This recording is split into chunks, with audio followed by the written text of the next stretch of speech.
Are you noticing your car insurance rate creep up even without tickets or claims? You're not alone. That's why there's Jerry, your proactive insurance assistant. Jerry handles the legwork by comparing quotes side by side from over 50 top insurers so you can confidently hit buy. No spam calls, no hidden fees. Jerry even tracks rates and alerts you when it's best to shop. Drivers who save with Jerry could save over $1,300 a year. Don't settle for higher rates. Download the Jerry app or visit jerry.ai/libsyn today. That's JERRY.ai/LIBSYN. Hey, it's Ryan Reynolds here from Mint Mobile. Now, I was looking for fun ways to tell you that Mint's offer of unlimited premium wireless for $15 a month is back. So I thought it would be fun if we made $15 bills. But it turns out that's very illegal. So there goes my big idea for the commercial. Give it a try at mintmobile.com/switch. Upfront payment of $45 for 3 months, $90 for 6 months, or $180 for 12-month plan required. $15 per month equivalent. Taxes and fees extra. Initial plan term only. Greater than 50 gigabytes may slow when network is busy. See terms.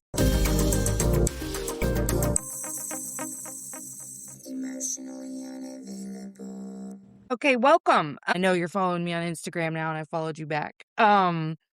But this is pretty casual, very organic conversation. I kind of looked over your profile again this morning to decide what angle I wanted to take, and I'm having a little trouble. Usually I'd get into a bunch of like personal details. I do wonder like where you're from. Originally, I'm from Spain, Okay. but And I've when been did, in the US for more than 20 years. where do you live in the US now? I'm in the San Francisco Bay Area. Oh, okay. How did you end up there? Well, I moved to the States because of my husband. It's a long story, but we fell in love, met in Nicaragua, and dated long distance for 3 years and a half Oh my until we gosh. decided that I was going to move to the US. I didn't want to come here. He didn't want to come to Spain. So I ended up being like, okay, I'm the one who's going to come. Yeah. And yeah, I've been here since. And we have 2 kids, happily married still. So, Was that tough? Was that a big adjustment? oh, yes. Yes, it was a big adjustment. Yes. And Yeah. I mean, my whole family is still in Spain. So, How often do you visit them? once a year, I try to go back, sometimes a little bit longer, sometimes less, depending on what time of year I go back. Is it expensive to travel to Spain? It is. I mean, it's especially right now. Yeah, tickets. I'm not going back this summer. I'm like, I'm just gonna, take a little pause there. Yeah, Yeah. Do you guys it talk is a lot though? expensive. What's that? Are you able to talk with them a lot though? Oh, yes. Yeah, we are in contact, constantly on WhatsApp. And I try to talk to my parents, you know, once a week, sometimes every other week. So, So both of your parents are still living? yes. Oh, cool. How many siblings do you have? I have one sister, Oh, older or younger? older sister. Yeah, 3 years Oh, older. you're the baby. Okay. Yeah, No wonder you're the adventurous one who's willing to leave the country. that's right. How fun. So, okay. Then I don't know how long I've already lost track of when you said you came here, but had you already started your career by the time you moved here? Yes, I had started, and when I moved, I continued doing work in education, which is what I've been doing for the last 20 years. And in the last 10 years, I've been focused on social emotional learning. So teaching, emotional intelligence, helping teachers to teach kids. And over the last couple of years, I've focused more on the burnout and kind of like emotional exhaustion from the Yeah. adult perspective. It started really with the focus on teachers, but um, I've gone through my own experience with burnout, and that's why I wrote this book, because it was my own process to heal and find tools that would work in the long term, not just fixing the short term challenges. Right. Yeah. Yeah. Well, okay, so this is one of the reasons I was so excited to you because I was in education for 7 years. My background is social work, but I Mm-hmm. had worked for hospice for a really long time, and I still did part-time even after switching to education. I don't know why I always clarify that, but I just feel the need to. Anyway, so I wanted something different and felt very called to education because Mm-hmm. I was having struggles with my middle child in the education system. So my naive self said, I want to go and be the type of teacher I wish he had, and learned very quickly why he had the teachers he had. Because teaching's the worst. I'm sorry, but it was the hardest thing I've ever done in my life. Then after 3 years, I switched over to school counseling, which still was incredibly difficult. So I did a lot of the teaching, social, emotional learning, whatever. But truly, even in that role, you're providing so much support to the adults in the building. And Yes. what I saw, I mean, obviously, there's so many systematic problems. And I do feel like with education in Oklahoma being such in the spotlight because we're literally last. Mm-hmm. Um, I think maybe we have unique challenges or something that or the challenges maybe aren't unique, but they've become like a lot bigger than they needed to be because we weren't addressing them. Something. We're last for a reason, right? Um, and I also think we lack a real infrastructure. But the thing that I saw was there really is zero support for the adults in the building.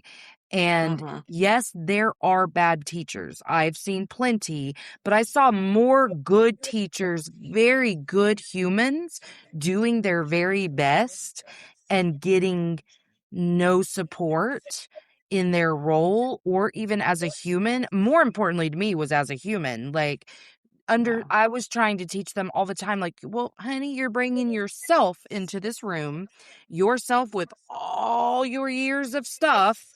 And so, how can we work on that or whatever? But so did you start out as a teacher?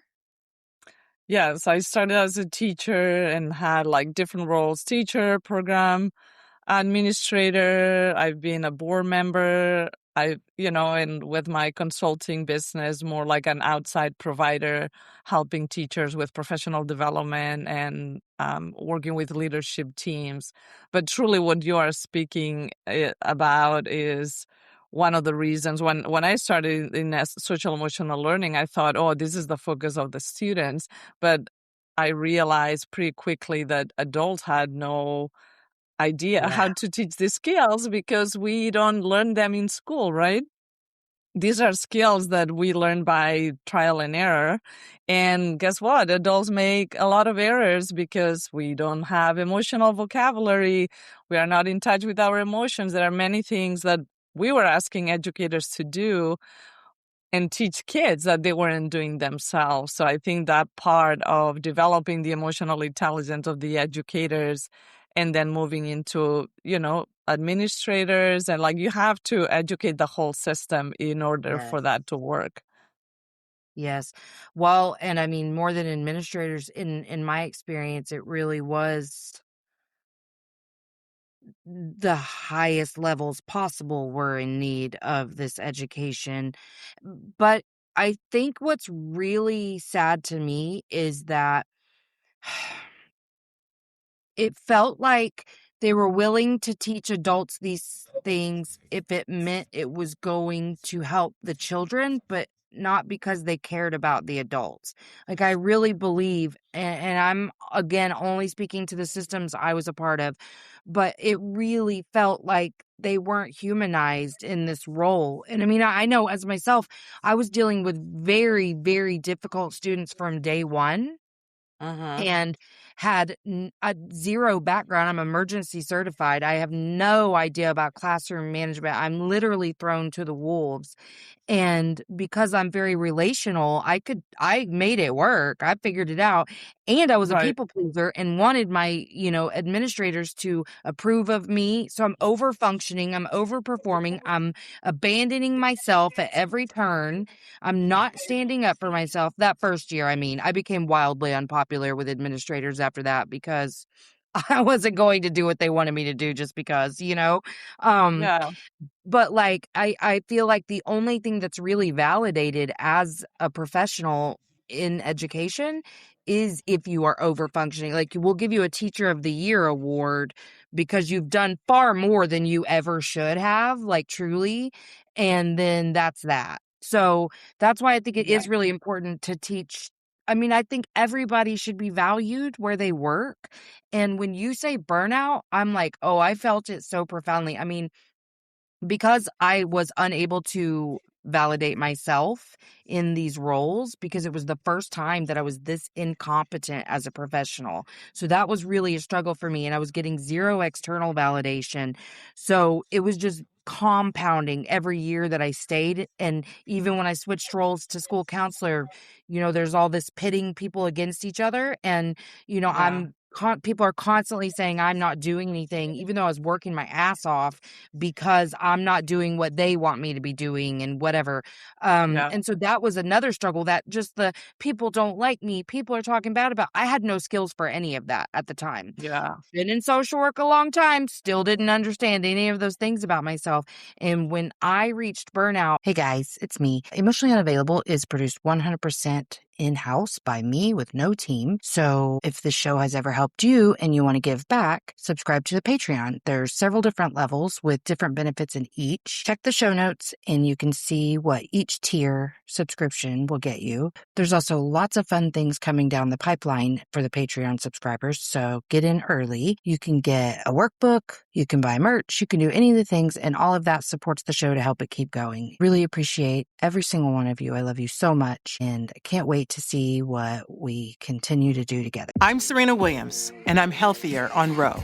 I've lost 34 pounds in a year with GLP-1s, diet, and exercise. On Ro, you can access GLP-1 options, including the first FDA-approved GLP-1 pill for weight loss. Go to ro.co/journey to see if you qualify. 14 to 20% average weight loss in 1 year in non-diabetics with obesity or overweight with a weight-related medical condition versus 2.2% to 3.1% in placebo arm. RX only. To stay informed about serious side effects, go to ro.co/safety. It was a full-blown mental health crisis that lasted. I was also having struggles with that middle child in my personal life. So you know, everything was kind of blowing up at once, but I'm going to this job that's taking more than I have to give every minute of Right. every day that I'm there. And so Yeah. that was just huge for me, was just getting to this place where I'm like, I can't live like this anymore, because I was just like every single cell in my body had been over functioning, you know? Yes. And when you're in an environment like that, it's not only your individual skills, because we tend to put everything on ourselves, right? It's like, oh, this is not working. What am I doing wrong? Right? Like we are always asking that question, and you try harder, which is fine, right? To have that thrive to say, hey, I want to improve this situation. But the context influences our behavior so much, right? Like if you are in an environment where people are not supportive, they're being petty, they are gossiping around you, it's the likelihood that you will engage in that kind of more toxic behavior is higher than if you are in a supportive environment where people are kind and caring, right? So it's both kind of like how the individual skills combine with the environment, and that's how many people in education experience burnout, because there's a lack of balance there. Yes, yes. So I personally, I tried a little bit whenever I left education to get into professional developments. I haven't tried very much. Um, now this conversation is making me want to try again. But um, how do you feel about this? Do you feel like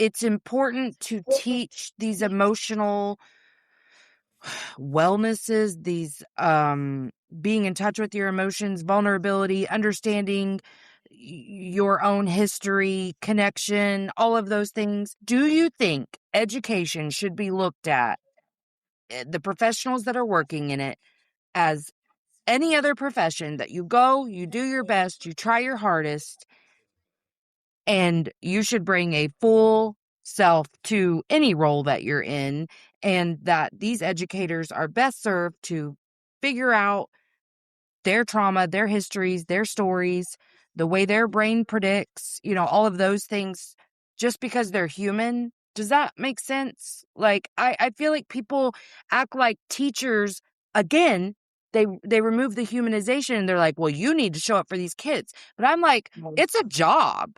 I mean, yeah, we all follow our passions and we go and we do the things that mean a lot to us. And I love that so many people are passionate about educating the future generations. Great. We need those people. But like, it is just a job. At the end of the day, it's a job. And the humans that are showing up to influence these other humans that are the future generations probably need to like really take care of themselves. Absolutely. And in addition to that, teaching is an emotional job.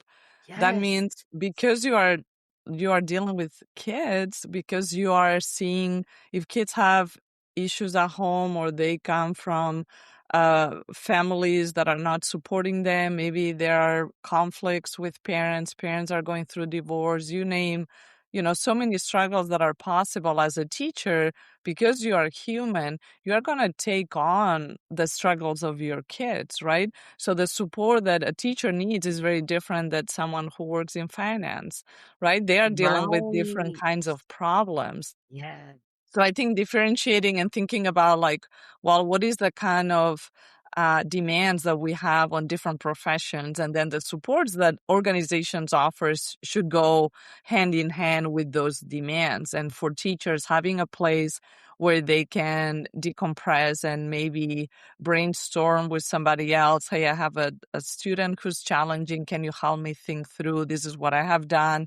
This is what's not working. I think those kinds of peer supports and having spaces where you can actually talk openly about maybe something that is not working well as a teacher is helpful because it helps you improve as a professional, but it also gives you an opportunity to be open and share with somebody else so you are not holding everything inside and then kind of like what to your point, putting the mask and being like, oh, everything is fine when maybe you are Right. crippling, you're inside, you are not doing well.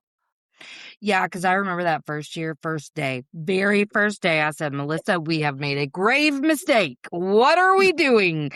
Children are really not for us. This is not good that we have done this. But I had already announced it to the world and everything. So now I'm going to stick with it. So then like immediately my goal becomes stick with teaching for 5 years so that you can become this next thing. And I did not, obviously.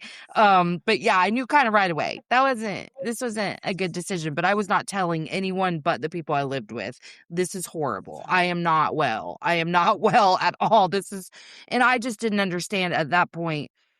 My nervous system was a giant wreck. Like I could not handle this amount of stimulation while I was like living with a constant internal overstimulation. Always.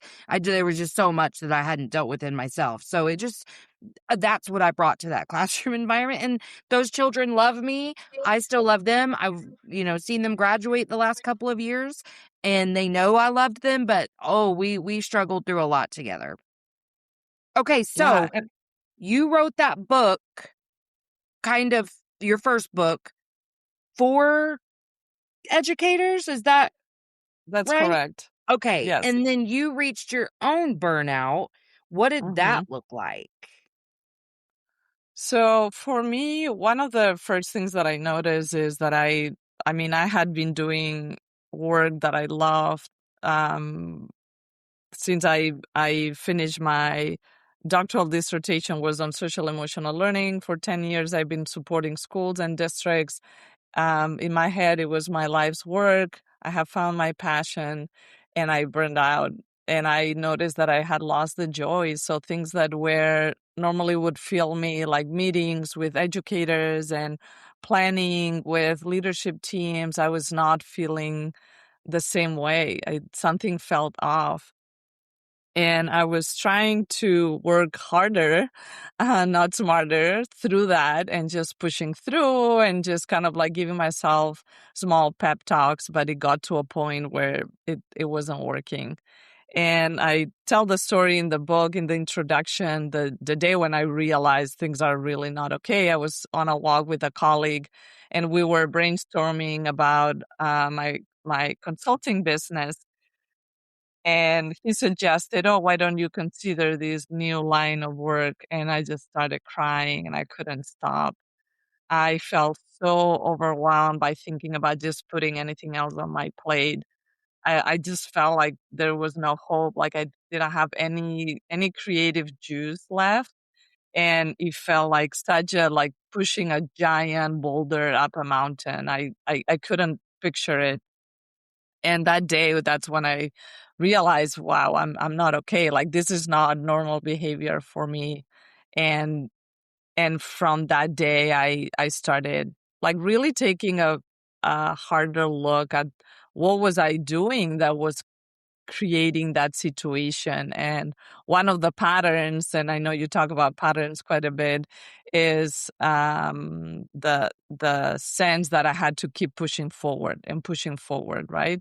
And Uh-huh. that's something we learned very early on. Is like, oh, when something is not working, you just keep trying, you keep Keep trying trying, right? harder.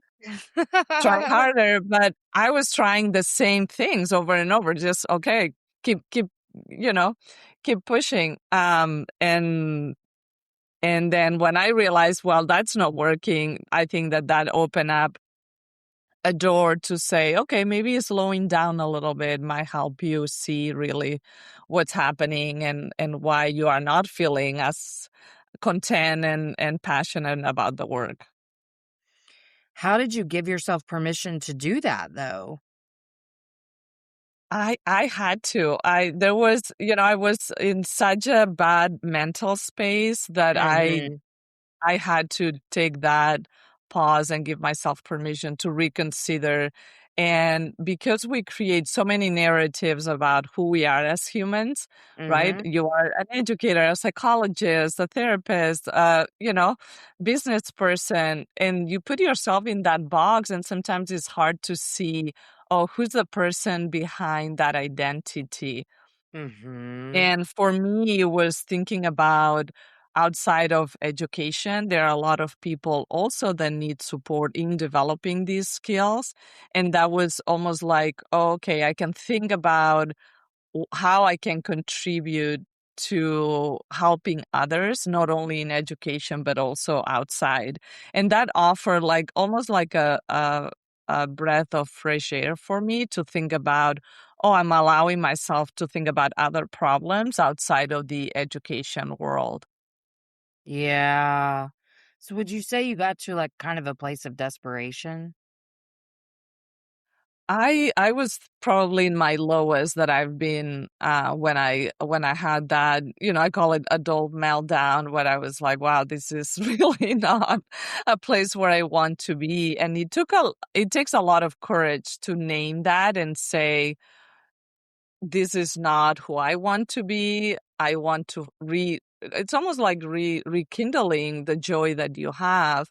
And in order Yeah. to do that, I had to do all the tools that I had been teaching teachers. I had to apply them on myself. It's not that I didn't have tools, which is, I think, something important to name. Sometimes when people burn out, is not because they don't know how to take a break or how to disconnect or how to say no. There might be something deeper Yeah. that is really at the root of what's driving you to move forward in your life. And I'm now, after I went through that and wrote a new book, I feel grateful that I went through that experience, in the sense that Mhm. really has given me a different perspective. And I can tell you, I have so much more empathy for people that deal with depression on a regular basis. I realize, wow, the valleys are very low. And, you can Yes. go very low and you can go very high. And knowing Yes. those valleys, I think it gives you an understanding of when you walk around the world and see people in your community, you don't know what people are dealing with. So knowing that that's a reality for many folks around me, and having that empathy that you don't know what someone is going through, I feel like I'm so much more sensitive to that. Even if I was before, I think I have a different perspective now. I totally resonate with that because, for one, I really resonate with you saying you're grateful for that period of time. I think that that's a byproduct of the comparison. Like when you get through the darkness and you see the light again, you're like, the light's so much brighter than it's ever been ever because you got through like that amount of darkness. And you can be grateful for the darkness because the light is so bright. So that, but also I wonder, do you think, I don't know that I've ever really thought about this very much, but something you said made me think this. Maybe it's just okay for our passions to shift or change altogether while we grow and we evolve. And I think maybe that's where we really get that fear is, well, this is what I've done. This has meant so much to me. Why would it not mean the same to me all of a sudden? Or, because you are still doing very similar work. And so it's okay that it shifted a little bit, but what were you so afraid of whenever you first kind of took the step back? What do you remember feeling fear during that time?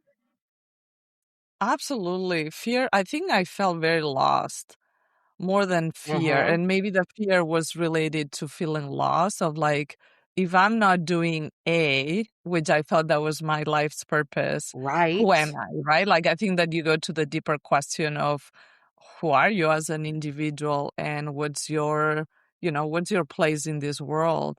And that idea, that purpose, and that became kind of like what you described became the heart of my new book, of this idea that purpose is not something that you find and you arrive. It's like a destination. You are there and you're good to go, as you are describing. As we have different life experiences and we change as humans. And that means that our sense of purpose and the things that are exciting and motivating and interesting to us change over time. And Mm-hmm. once I saw that for my own lived experience, I was able to reframe and maybe almost come out of the box that I had put myself in terms of how I was seeing myself, and being able to see opportunities outside of what I had been doing up to that point to be of service to others, which has always been my purpose, right? To help Right. others with my work.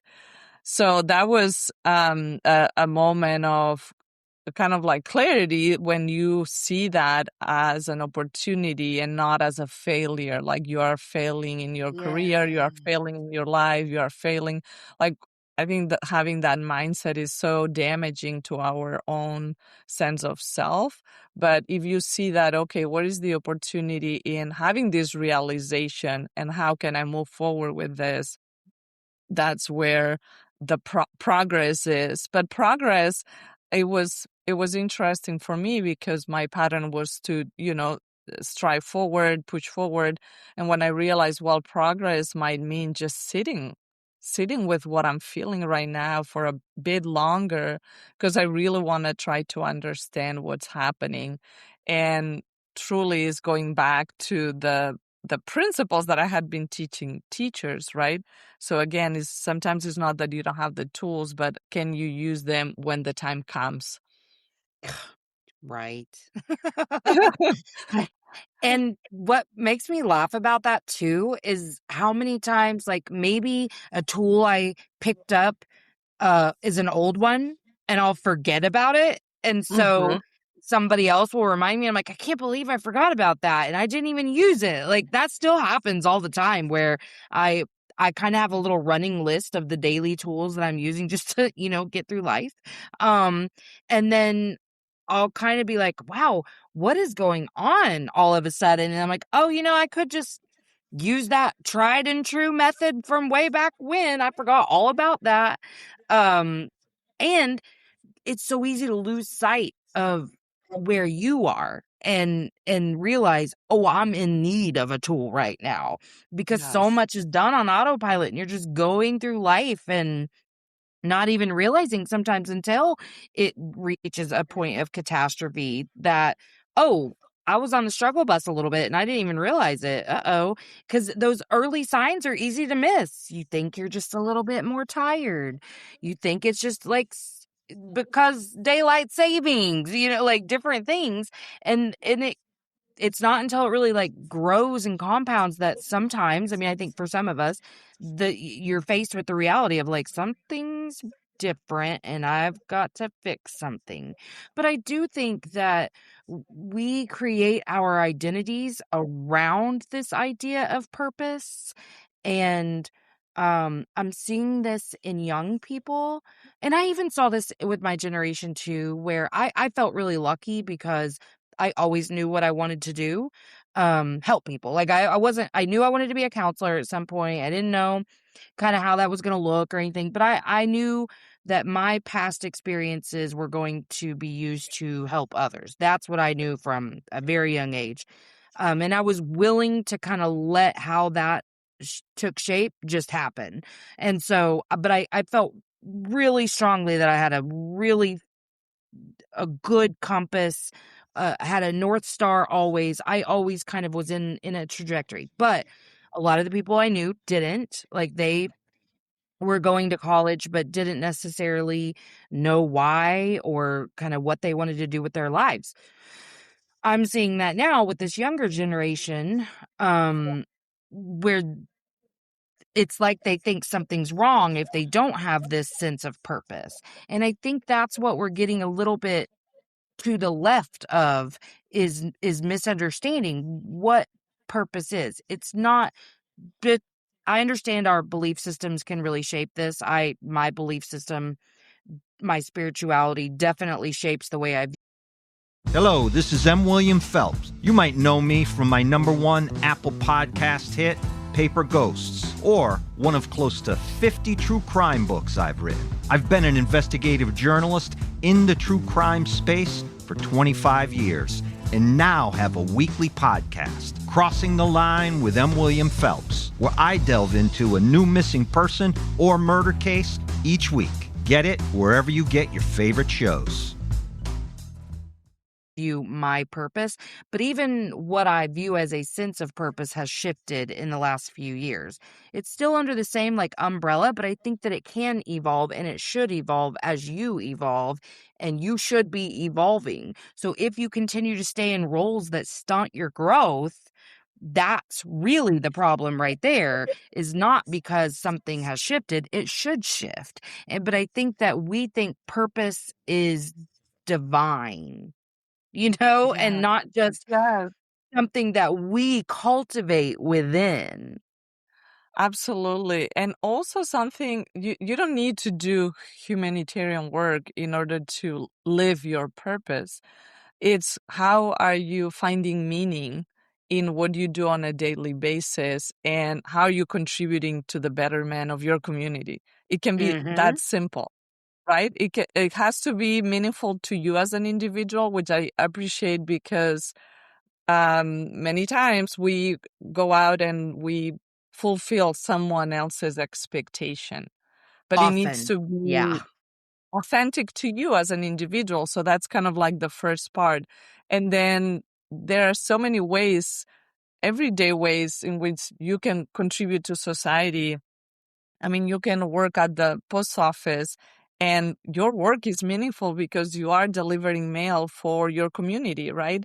That it doesn't need to be, you don't need to be a hero or a Right. first responder or a doctor or a teacher in order to live your purpose.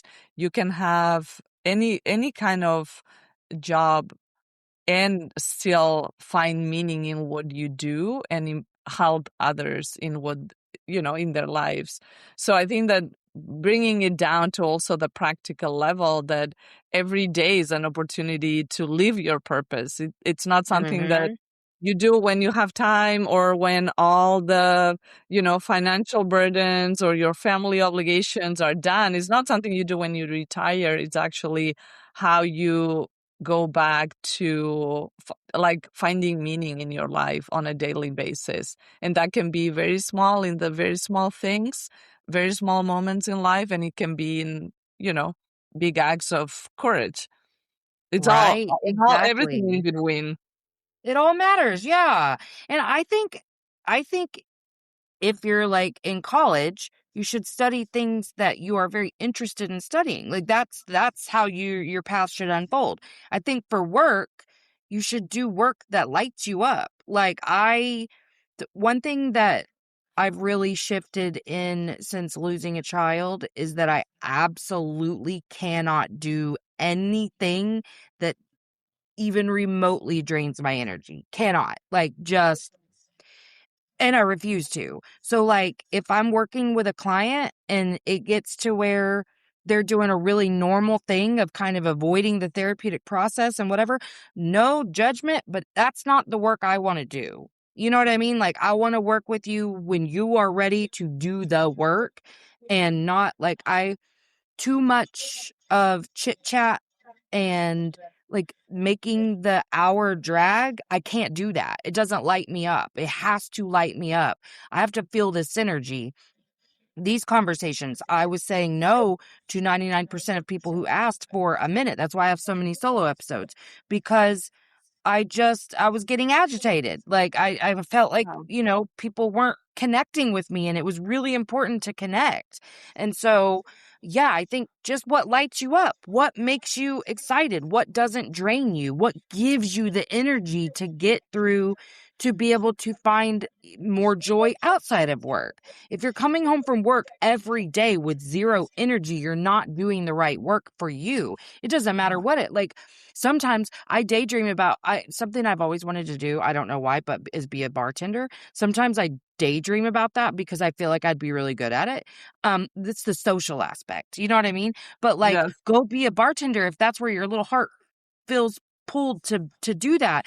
Whatever is giving you life, to have a life outside of work, because your purpose may not be in your work. You know what I mean? Right. Like your vocation doesn't have to be a part of what you deem as your purpose, but it should be fun and it should give you energy. And too many days of no energy, you got to look yourself in the mirror and ask what needs to change. Yes, and that was something that I went back to going through this burnout process too, in thinking about how you bring creativity into your life. And I think what you are speaking about when you're like, what lights you up, right? There's a part of us that wants to do the things that we like to do when we were kids, right? And how many things we have on that list of things that we abandon because it's like, oh, that's not what adults do, or I don't have Yes. time for that. When maybe spending, an hour playing with Legos, that's going to bring you so much energy, or pulling your oil paint out of the closet and just doing something that is creative. And one of the chapters in the book is about creativity because for me, writing has always been my creative space. And that's something that I was kind of doing the writing just because I was creating content and I have a newsletter, but I wasn't doing the writing from that deeper place, right? Where I Mm-hmm. could just sit down and write and just take the writing whatever you wanted to go versus, I need to share this content is very different. The motivation of where that comes from. Yeah. And the creativity part, I feel like it's an area that can bring so much joy to people when you Mm-hmm. think about yourself and you bring more playfulness, right, into your life. What can you do that feels playful? And even I was talking with my daughter the other day, and she's going to high school next year, and she's doing some of the summer sports, and she was feeling so much pressure to go to the practice because she's like, well, they have a game today. And I was like, why don't you take it more? You don't have to perform. It's a practice and then a game. Just take it with a little more playfulness. So we had a very interesting conversation about not putting so many expectations on that you go to anywhere you're going and you have a sense that, oh, I'm here just to perform, or can you go there and just have fun? Right? What if fun Yes. is the first objective, right? You are not so focused on the outcome or showing off your skills or whatever, but or even making a good impression. Can you just have fun? Because guess what? If you're having fun, that you can see it when people are having fun doing Yes. something, right? Yeah. Well, and even the teams that perform the best, look at them. As a group, they're having the most fun, truly. When they go out and they're connected and nobody's trying to, be the center of attention or be the best or whatever. Everybody's just there as one, unit, and they're having a good time. They do great. And yes, what we're saying right now is not always a popular opinion. I get that there are, listen, have you met softball moms? They're kind of crazy sometimes, but like, I get that people think, being committed to your sport means a certain thing. Um, or even being committed to your team. And I think you can be committed to your team and not have the expectation on yourself that you should be doing this so that you can get a full ride scholarship and maybe be a professional. Those people who do that, I'm not like saying that they shouldn't, but very few of those athletes are going to get any sort of scholarship, let alone be a professional player. What if we didn't wrap so much of our children's identity up in the damn sports they're playing? Yes, absolutely. Absolutely. And to also teach that outcomes are not everything, right? Right. And I experienced that at work too, where when you are so focused on the outcome, then you miss what's the point of the process? What's the point of Right. going through something where you are so focused on the outcome? And that's the place where I believe many people burn out, because we are so focused on like what's the end result versus how we get there. And are we supporting ourselves? Are we having fun? Are we being creative? Can we be our authentic selves through that process versus just really focus on what's the end? Yeah, and you know what I've figured out is that you don't get all that much control over the end result.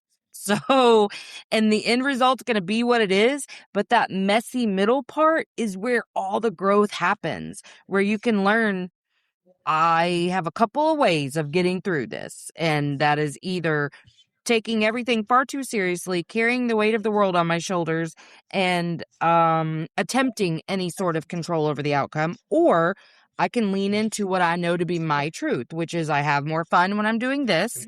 I can change the way I feel about this, get through it in the most lighthearted of possibilities, and then allow the end result to unfold the way it will.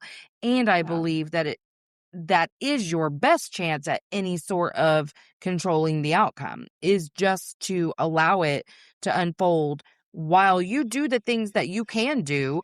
But so much of what you can do is not overthink the process, not overthink what you're doing. And I do think for me, fun in the things that I'm doing has been the key. If it's too serious, what are we doing here? And, like I said before, I think your job should light you up. But that doesn't mean that, physicians are going to go quit their jobs and whatever. So how can you bring more of you and your true self into everything you're doing? And I think doing that leads to less burnout because we feel less incongruent. Because I really feel like that's what burnout is something feels Yeah. so out of alignment because we've lost sight of who we feel we are, who we feel we should be, and something feels very off. Yes. And I think that naming what's that off is so important. A big part of burnout is emotional exhaustion. And Mhm. it doesn't happen overnight, right? It's like we, as humans tend to, in order to function, we suppress all our emotions and feelings. So you are just kind of coping all day. And those emotions take a toll at certain point because might not be honest with what you are really experiencing. Maybe you are not taking the time to process your emotions, right? And for me, like looking back, I wish, right? If I can tell myself something, I wish that I had paused on those days where I was not feeling well. And instead of pushing through, I would have taken a minute to sit down with those feelings and be like, oh, what's happening? What's bothering you? Are you frustrated? Why are you, kind of like grieving something that you're losing, but you don't really know what that is? Like to Yes. have a little more clarity on what was that emotional weather instead of pushing through. Because if you go through that process first, you have more insight into what you are experiencing, and then things don't become so big, right? And that's the piece where I believe that that's why these conversations are important, and teaching people about how to identify those early signs of burnout. And that emotional piece, I feel like it's so foundational. And we all need to learn how to, deal with our feelings, because they don't go away, right? They come back They sometimes don't. in ways that we are like, oh, wait, that happened? Yeah, yeah. I remember saying that after losing my grandma, who had been my primary caregiver as a child, I suppressed every ounce of that. And I was angry. Like, I was the reactive person, and I was binge eating donuts. So, like, in Wow. hindsight, I can see all the ways that the emotions were seeping through everything I was experiencing, but I was not addressing them. And so, yeah, like confronting the things that you're experiencing, it's not wrong to do that. It's very right to do that. You have to sit and you have to wonder, what's changed? Like, wow, I've been really grumpy the last 2 weeks or whatever it is. And it doesn't necessarily have to mean a whole lot. It won't if you address them while they're small, and before you reach catastrophe. If you can just, maybe you really are overextended, like your kids are in a lot of sports and whatever, and your job is demanding, you can have periods of grumpiness and disconnection. It's the sitting and dealing with that, Yeah. holding yourself through that matters. You don't have to make it mean anything, but you do have to take care of yourself, or it will mean a lot of things later. Yes, and from what you said, the holding yourself, I feel is so key. The fact that we can take that time to pause and just be honest with what we are experiencing. And from, also writing the book and talking with people are afraid of dealing with their feelings Yep. because they don't want to know what's under the surface. And that fear really, it's almost like it keeps us captive in our day to day, because, well, if you're not dealing with it, it's staying there. It doesn't have a way to move through your system.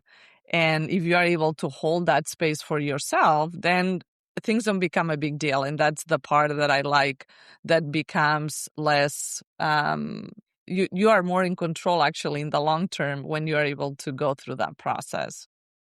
Absolutely. Because do you know how many people tell me, like, I don't have time to deal with, I'm going to deal with it later. If I stop now, I'm never starting, all the things. I'm like, I remember thinking that for sure, but you're lying to yourself just like I was. And I get it. I really do.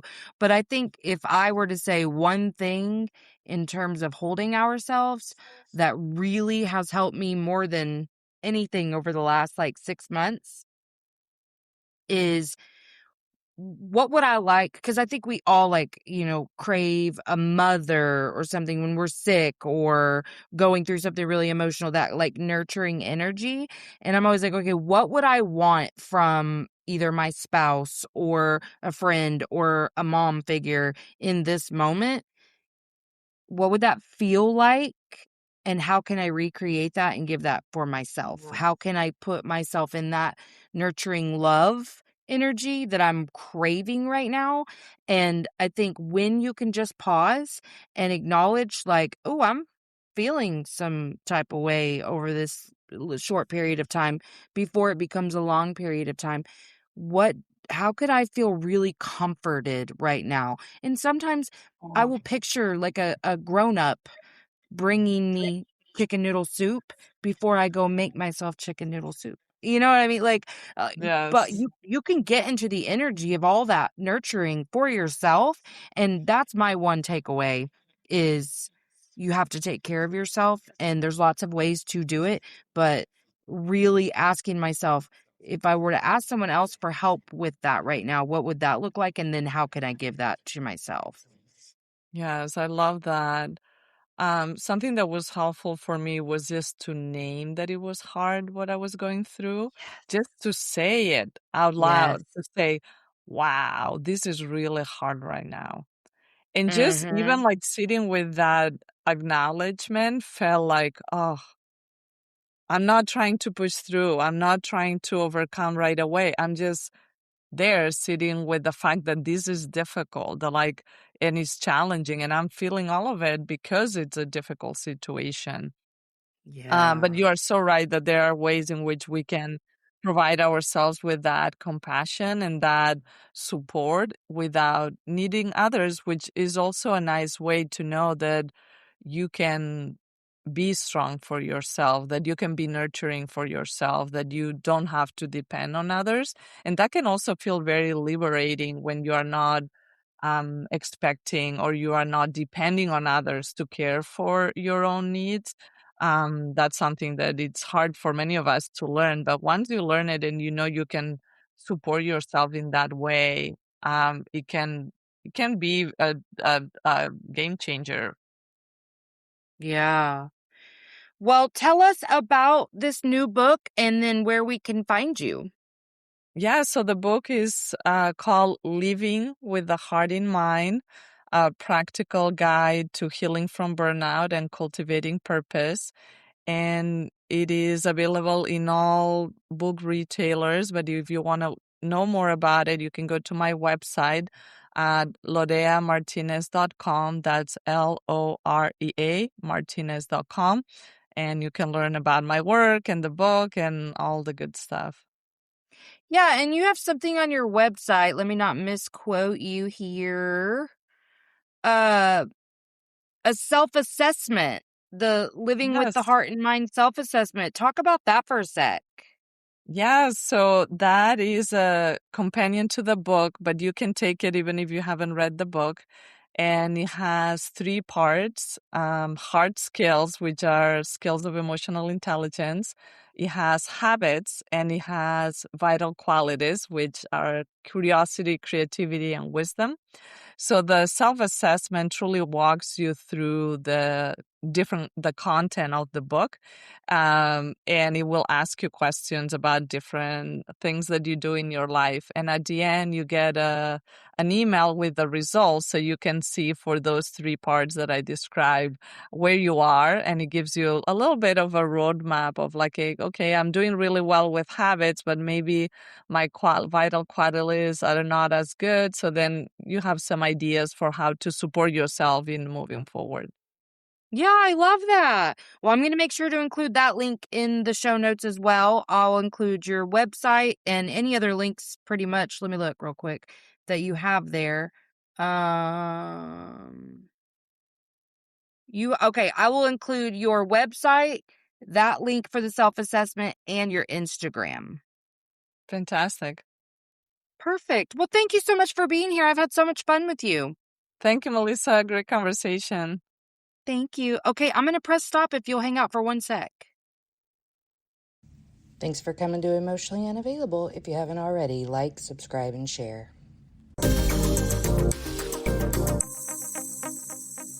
Emotionally Unavailable. All right, that's it from me. So make sure that you check out the show notes for links. And until next time, let's all just keep swimming. INDEPE and cut.